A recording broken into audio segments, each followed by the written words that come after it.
England test കഴിഞ്ഞാൽ ഇന്ത്യയുടെ അടുത്ത പരമ്പര അത് സിംബാബ്വേയുമായിട്ടാണ്. 5 T20 ഇന്ത്യ സിംബാബ്വേയുമായിട്ട് കളിക്കുന്നത്. ഇതിനുള്ള ഒഫീഷ്യൽ ഷെഡ്യൂൾ ഇപ്പോൾ BCCI പ്രഖ്യാപിച്ചിരിക്കുകയാണ്. ജൂലൈ 6-നാണ് ആദ്യ T20. സിംബാബ്വെ T20ക്കുള്ള ഇന്ത്യൻ ടീമിനെയാണ് നമ്മൾ ഇന്നത്തെ വീഡിയോയിൽ നോക്കുന്നത്. ഇത്തരം ക്രിക്കറ്റ് ന്യൂസിന് വേണ്ടി ഈ ചാനൽ മറക്കാതെ സബ്സ്ക്രൈബ് ചെയ്യൂ. ജൂലൈയിലാണ് സിംബാബ്വെ സീരീസിന് തുടക്കമാവുന്നത്. ഇന്ത്യയുടെ സീനിയർ താരങ്ങൾ ആരും തന്നെ ഉണ്ടായിരിക്കില്ല.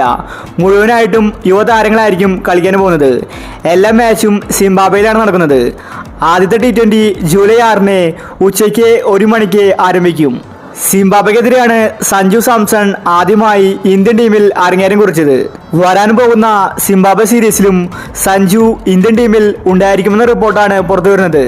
മാത്രമല്ല, സഞ്ജു ഇന്ത്യയുടെ ക്യാപ്റ്റനാകാൻ സാധ്യത കൽപ്പിക്കപ്പെടുന്നുണ്ട്. സീനിയർ താരങ്ങൾ ആരും തന്നെ കളിച്ചേക്കില്ല. എല്ലാവർക്കും വിശ്രമമാണ്. കാരണം T20 വേൾഡ് കപ്പ് കഴിഞ്ഞ ഉടനെയാണ് T20 സീരീസ്.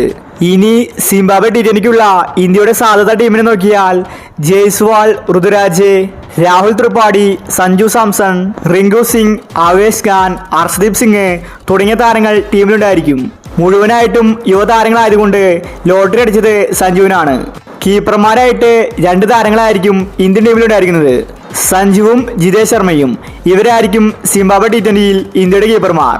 ഇതിൽ മുൻഗണന സഞ്ജുവിന് തന്നെയാണ്. കാരണം സഞ്ജുവാണ് സീനിയർ. ഇഷാൻ കിഷനെ ഇനി ഇന്ത്യൻ ടീമിലേക്ക് വിളിച്ചേക്കില്ലെന്ന റിപ്പോർട്ടാണ് പുറത്തു വരുന്നത്. സഞ്ജുവിന് കീപ്പർ മാത്രമല്ല ക്യാപ്റ്റൻ സ്ഥാനവും ലഭിച്ചേക്കും.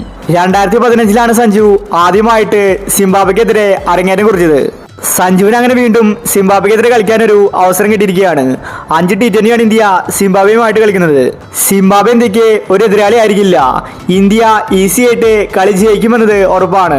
പക്ഷേ സിംബാബ്വെ ടീമിൽ സിക്കന്ദർ റാസ തുടങ്ങിയ മികച്ച താരങ്ങൾ ഇപ്രാവശ്യമുണ്ട്. എങ്കിലും വിജയം അത് ഇന്ത്യക്ക് തന്നെയായിരിക്കും. അപ്പോൾ നമുക്ക് സിംബാബ്വെ T20ക്ക് വേണ്ടി കാത്തിരിക്കാം. ഇത്തരം ക്രിക്കറ്റ് ന്യൂസിന് വേണ്ടി ഈ ചാനൽ മറക്കാതെ സബ്സ്ക്രൈബ് ചെയ്യൂ.